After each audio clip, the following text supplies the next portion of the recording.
Welcome to Walla Ball, everybody. This is Imran Nanlawala, Coach Imran Nanlawala, and hope you guys are all doing well.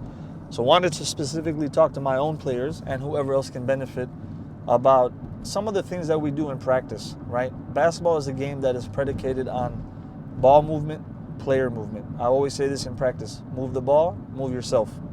Whether you have the ball in your hand or not, you should be moving, and you should be working on drills that help you move, right? Why do we want to work on these things? We know that the easiest way to score is to move the ball. We want the defense to keep guessing. We want the defense to keep working. We want the defense to shift their feet. So you're gonna do that by moving the ball, passing the ball, and you're gonna do that by moving your body, right? Whether you get a screen or not. If you get a screen, great. If you don't get a screen, you're gonna learn different cuts. And what we do specifically on the ball wallas is we start off our practices with a drill where we have 3 players, and they all start off in a different position. One player who has the ball will start. He'll pump fake, he'll drive hard to the basket, he'll jump stop, he'll pump fake again, he'll reverse pivot, and he'll pass the ball, and he'll fill a gap. Then the second player who catches it does the same thing. He catches, he pump fakes up, right, at the shoulder level. We got to sell the pump fake. We drive hard, we jump stop, we pump fake again. We got to keep the defender guessing. We reverse pivot, and we pass the ball. And we keep doing this for 4 or 5 minutes, right? No shots at this point. They get plenty of shooting practice. What they need to practice is moving their bodies, moving the ball, passing, pivoting, cutting. All the things that are going to make them a efficient machine when it comes to the offense. So we do that. We do something called dribble, drive, replace. And then right now, specifically what I wanted to talk to you about, because these are like the precursors of motion offense, is the 4 out, 1 in motion offense at the very basic levels. So this is going to be a little technical, so please mind some of the jargon if you're not a basketball player or if you're not someone who studied these type of things before. In the 4 out, 1 in, you're going to have 4 players around the perimeter, right? 2 up top, spaced out, and 2 at the wing, 1 on each side. And you're going to have a post player in the post under the basket somewhere. Now, typically, if the ball were to start out on the up top, say on the left side, your big man would now be on the opposite side of where the ball is, and that is for a reason which we'll get to. Now, as we talked about before, dribble, drive, replace, ball movement, player movement. All that this offense focuses on is ball movement and player movement, right? So now, guy up top on the left side, he's going to pass the ball. Say he passes it to the wing, right? He passes it to the wing next to him. Now, what he does is when he passes it, he's supposed to hard cut into the paint towards the basket. Now, when you cut, have your hands out, be ready to catch the ball. You never know when that ball is coming. So you always have to some extent, maintain as you're running, eye on the ball, and you're supposed to have great body position. You're supposed to know the court. You're supposed to know where you're going. If the ball doesn't come to you, you're not just going to stand around. Remember, it's called motion offense. Now you have to find where there's a gap. So what happens is the ball is here. You passed it to this guy, you're running in this way. The players who are on this side are going to shift and fill the gap. The gap is what you've created, and as they're doing that, you're going to fill the gap that they've created, right? And this is what we do.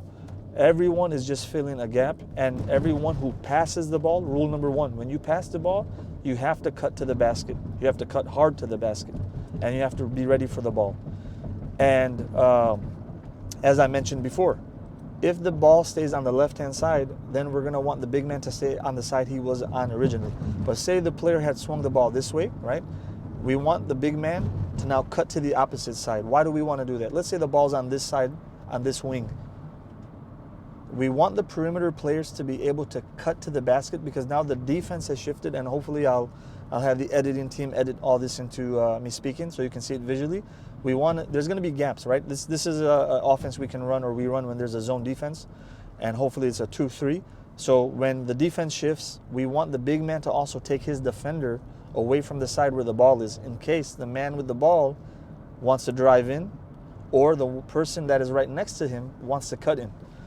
So remember, dribble, drive, replace. Everyone is filling a gap. When you pass the ball, you cut straight to the basket. And then when you pop back out, you're filling the gap that's been created by the players who are filling your gap. So you're replacing them, and they're replacing you. Now, something that's very important for the big man. As we mentioned, the big man does what he does because he wants to keep a gap for the offensive player on his team that might have the ball, who might want to drive or cut to the basket, and he wants to basically take his defender away from contesting that shot. If you have defenders that are sagging off of you, okay? So for example, you're on the perimeter, whether you have the ball or not. Let's say you don't have the ball. If your defender is sagging off of you, we call it a blast cut. And it means exactly how it sounds. You just blast across, right? You don't have to do like what we call a V cut, where you fake one way and then come back out the other way to kind of confuse the defender or take the defender the other way. You're just going to blast across.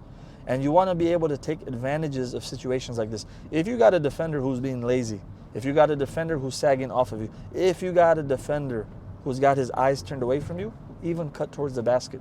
This is why people with the ball, whether they be a point guard or not, should always keep their eyes up. And this is why when we work on our drills, everyone's a point guard, right? We do some of these drills where everyone works with the ball and you keep your eyes up and you work with movement. So as soon as that defender takes his eyes off of you, cut to a gap. Cut to a gap where he's not. Cut to a gap where any defender is not. So that way you can break their zone defense, right? So number one, a blast cut versus a V cut. If your defender is very close to you, you're going to V cut. It's like for those of you who played football, you're going to take him one way and then cut back the other way, right? To be able to catch the ball, because this offense is predicated around movement. The ball has to keep moving and the players have to keep moving.